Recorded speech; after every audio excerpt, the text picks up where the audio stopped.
Good morning, students. Good morning to all. And last day we have studied about the Reserve Bank of India and industrial finance. And in this industrial finance, we have studied all India level of institutions. So in this all India level of institutions are the Industrial Finance Corporation of India and the Industrial Credit and Investment Corporation of India and the Industrial Development Bank of India. So last day we have studied these all India level of institutions. But even though some of the state level institutions also available in our nations to providing the finance for the industrial nations. Today we will study about the state level institutions. State level institutions for industrial finance. Like a national level institution for the industrial finance, some of the state level institutions also available in our nations to providing the industrial finance. So the government of India passed in 1951 the State Financial Corporation Act, and the state financial corporations were set up in many states. So here the state level institutions, the two type of the institutions are there. First one is state financial corporations and state industrial development corporations. So simply we will tell the SIDCO. First we will study about the state financial corporation. So the government of India passed in 1951 the State Financial Corporation Act, and the state financial corporations were set up in many states. So the state finance corporations are mainly intended for the development of small and medium industrial units within their respective states. All the states also has some of the medium and small scale industries. So one nations must be focusing the small and medium scale industries also, because most of the GDP, mainly the nearby the 40% of GDP is coming from the small and medium scale industries only. So the nations must be focusing on the small scale and the medium scale industries. So however, in some cases they extend to neighboring states as well. The state finance corporations provide loans and underwriting assistance to industrial units having paid up capital and reserves not exceeding 1 crore. So those small and medium scale industries are being in the need of paid up capital not exceeding the 1 crore. It will be providing loans and some of the underwriting assistance to the industrial units. If any of the industrial units are being in the need of underwriting assistance on the basis of any of the banking guarantees, the state financial corporations will be providing the loans and underwriting assistance. And not only that, the small finance or the state financial corporations depend upon the IDBI for refinance in respect of the term loans granted by them. So whenever the state finance corporations want to provide the financial facilities to the small scale and the medium scale enterprises, this bank also has to be depending upon the IDBI, Industrial Development Bank of India. So apart from this, the state financial corporations can also make temporary borrowings from the RBI and borrowings from IDBI and by the sale of bond. So the state financial corporations also has the rights to borrowing the money from the Reserve Bank of India and the Industrial Development Bank of India. By borrowing the money from these two banks, it will be provide the financial assistance to the entrepreneurs of small scale industries or medium scale industries. Next is state industrial development corporations. This is also one of the state level institutions for the industrial finance. The industrial development corporations have been set up by the state governments and they are wholly owned by them. So all the state government has been created the SIDCO, and it is fully owned and governed by the state government itself. So without any of the central government interventions. These institutions are not merely financing agency. They are entrusted with the responsibility of accelerating the industrialization of their states.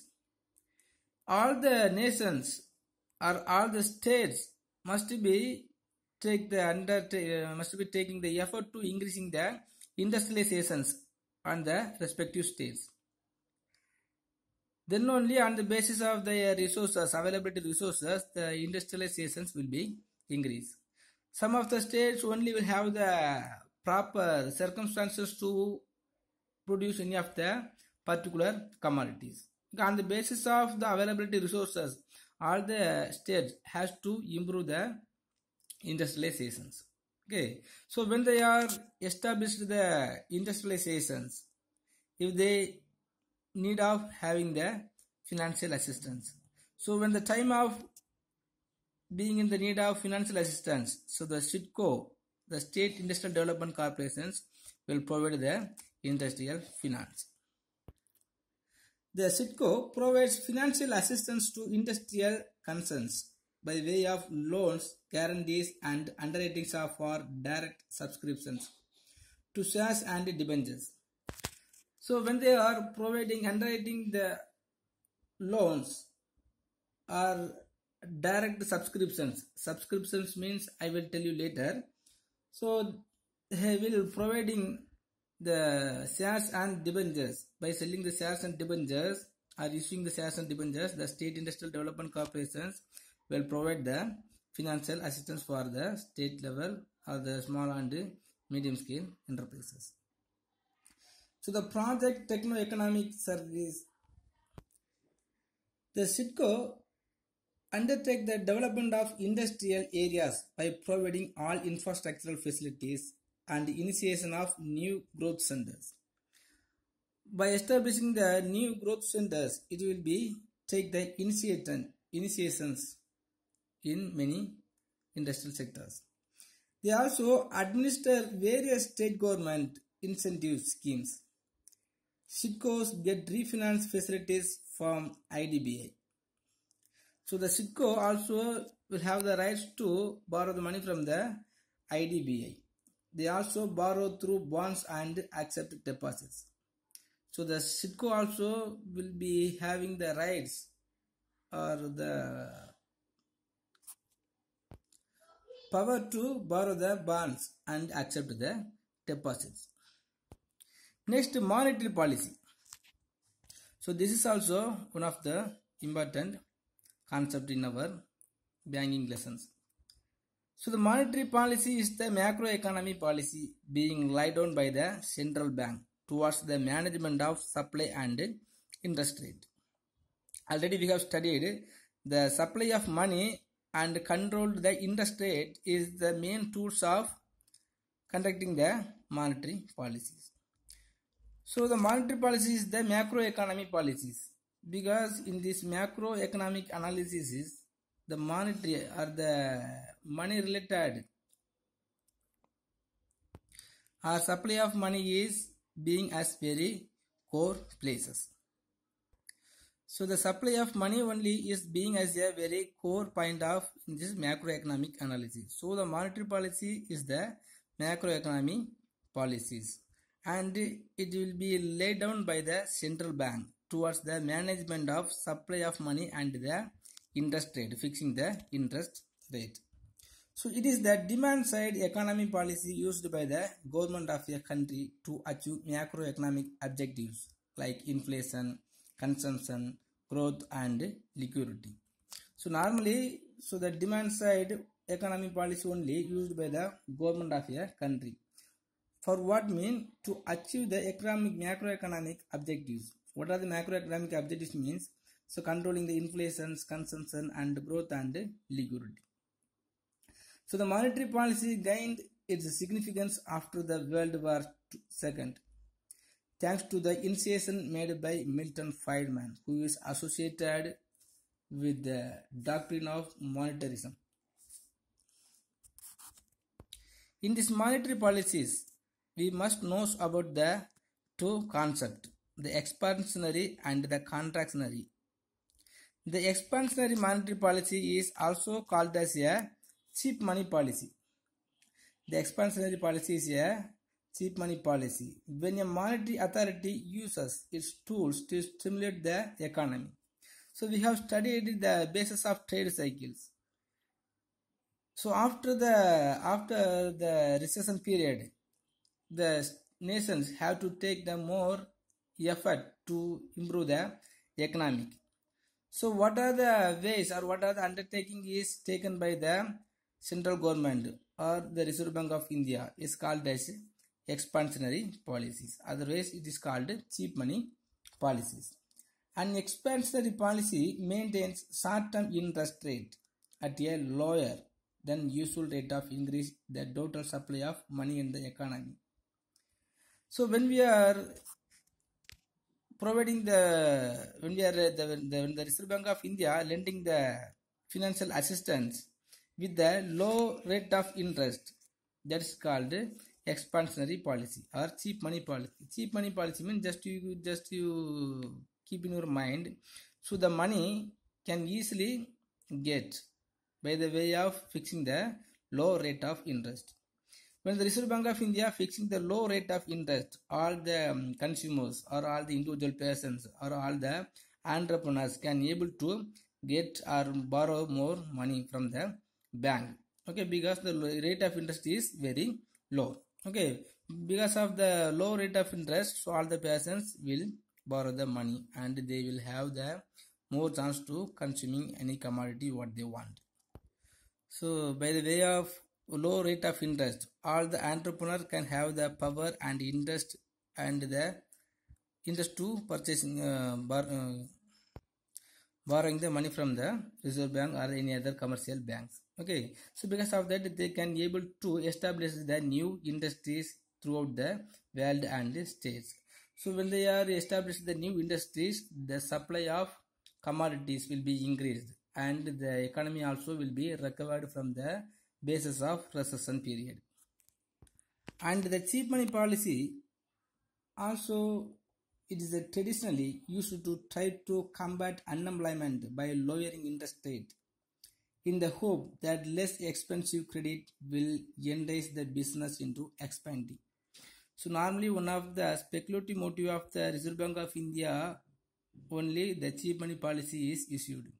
So when we are reducing the rate of interest on the borrowed money, so the every entrepreneurs can have the money and they can be able to get the money. So next the contractionary policies. The contractionary policies means also called as a dear money policy. The contractionary monetary policy is dear money policy which maintains short-term interest rates higher than the usual or which slows the rate of growth in the money supply or even shrinks it. So on the controversy of the expansionary policies, the Reserve Bank of India will be increasing the rate of interest on the borrowing money or lending money. When we are fixing the higher rate of interest than the actual time, so the entrepreneurs and the individual peoples also will not have the interest to borrow the money from the commercial banks. So the money supply also will be come to one control and the circulation of money also will be reduced. So this slows short-term economic growth and lessens inflation. So whenever the time of inflations, so the Reserve Bank of India will bringing the contractionary policies, otherwise the dear money policies. So on the basis of the dear money policies, the Reserve Bank of India will be increasing the rate of interest. So automatically, so how many of the peoples or the entrepreneurs are going to borrow the money? The people will not able to borrow the money because of high rate of interest. So the contractionary monetary policy can lead to increased unemployment and depressed borrowing and spending by consumers and business. So normally when they are providing the financial assistance to the entrepreneurs, so the supply of commodities will be increased and the purchasing power and the amount of consuming everything will be increased. But by the way of undertaking the dear money policies, everything will be come to an control, which can eventually result in an economic recession if implemented too vigorously. Suppose in this economy being in the recession period, so they will implementing the dear money policies. So whatever will happen in the time of cheap money policies and in the time of dear money policies means, suppose if the Reserve Bank of India implementing the cheap money policies, the borrowing is easy. So all the entrepreneurs, all the individual peoples also easily can get the money from the Commercial Bank of India. And consumers buys more because all the entrepreneur will increasing the supply of commodities. In the same time, so all the individual also will have the more money to purchasing whatever they want. So all the consumers will buy more commodities. And the business expanded because borrowing the more money from the by the entrepreneurs, they will establish the new industries. And because of that, so all the small scale industries, medium scale industries and the large scale industries also will be expand, and the buying and selling activities also will be expand. Next, more people are employed.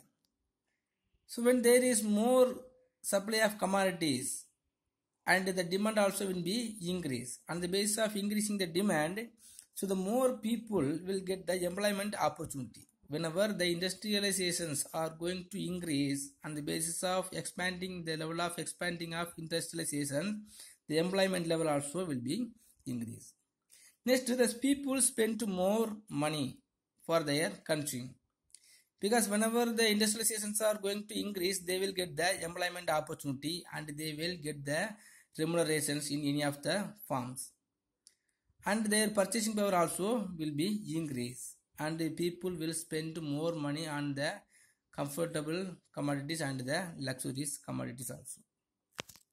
Next, what will happen in the dear money policies? If the Reserve Bank of India implementing the dear money policies, what will happen in our nation's mean? So the borrowing is very difficult. The borrowing will be very difficult because the rate of interest will be very high.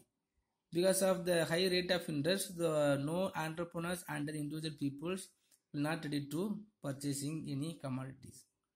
Next, the consumers buy less. So because of that, the supply of commodity will be reduced and the employment opportunities also will be reduced. So the people's income also will be reduced if they don't have any employment opportunity. So then automatically the consumers will be reduced their purchasing amount. Next, businesses postpone expansions. So whenever the dear money policy is existing in our nations, the entrepreneurs will not ready to expand their business premises. Because when they want to expand their business activity, they have to make more investment. So if they want to borrow the money from the bank, they will fixing more rate of interest. So they will decide to postpone for expanding the industrializations. Next, unemployment increases. So as I told, if there is no productions, if there is no supply of product, what will happen? So existing industries also will be closed to their business. So automatically the employment opportunity will be create and the employment opportunity will be, the unemployment problem will be increased. Next, production is reduced. Because if there is no more capital or investment mean, so the producers also will be reduced the amount of product what they are already producing. Next is the objectives of monetary policies. So in which objectives the monetary policy is going on means, the monetary policy in developed economies has to serve the functions of stabilization and maintaining proper equilibrium in the economic system. The functions of stabilization and maintaining proper equilibrium in the economic systems. So the balance of payment and the neutrality of money and whatever is maintaining or being or exposing as the developed economy, so that tools must be as a stabilized. So but in case of underdeveloped countries, the monetary policy has to be more dynamic so as to meet the requirement of an expanding economy by creating suitable conditions for economic progress. So on the basis of the system of economy, the Reserve Bank of India has to arrange and taking the objectives of monetary policies. So it is now widely recognized that monetary policy can be a powerful tool of economic transformations. If any of the nations want to begin the transforming from below to rich, the monetary policy is very much important. The specific objectives of monetary policies are neutrality of money, exchange rate stability, price stability, full employment, economic growth, and equilibrium in the balance of payment. First, the neutrality of money. So the economists like Wicksteed, Hayek, and Robertson are the chief exponents of neutral money. Neutral money means the money supply must be equal. So they hold the view that monetary authority should aim to the neutrality of money in the economy. When we are maintaining the neutrality of money supply, the inflation situations will not be created. Like that, the deflations also will not be arises as quickly. So everything will be maintained on the basis of the supply of money. So on the basis of the monetary policies only, so the neutrality of money will be possible. So the monetary changes could be the root cause of all economic fluctuations. So when we are arranged and controlled the money supply as an efficient way, so the economic fluctuations always will be as a reasoning. So according to neutralists, the monetary change causes distortions and disturbance in the proper operation of the economic system of the countries. Because if there is no neutrality of money supply, so again and again the inflation and the deflation situations will be created. So again and again the inflation and the deflation situation is created means the economic systems will not be as equalizations. Next, exchange rate stability. Why we have to maintain the exchange rate in stabilizations? The exchange rate stability was the traditional objective of monetary authority. So this was the main objective under gold standard among different countries. So on the basis of the gold standard, so every nation has to use the gold as a exchange. But now on the basis of currency, the exchange rate will be maintained, or the value of the gold or value of the commodity, the exchange rate will be maintained. So when there was disequilibrium in the balance of payment of the country, it was automatically corrected by movements. So the balance of payment must be as equal. If it is equal, normally the economy of nations will be correct. So it was popularly known as expand currency and credit when gold is coming in. So contract currency and credit when gold is going out.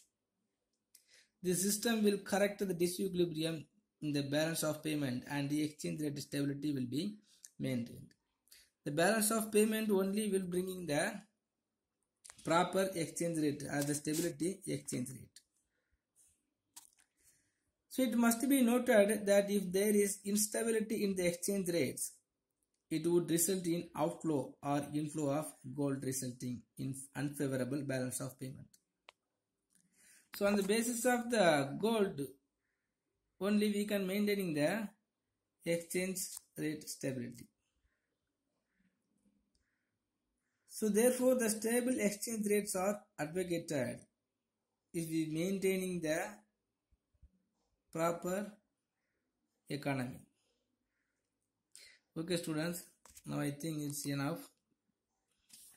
So tomorrow we will continue that portions. If you have any doubt, please ask me. So tomorrow we will study some of the elaborately. Thank you.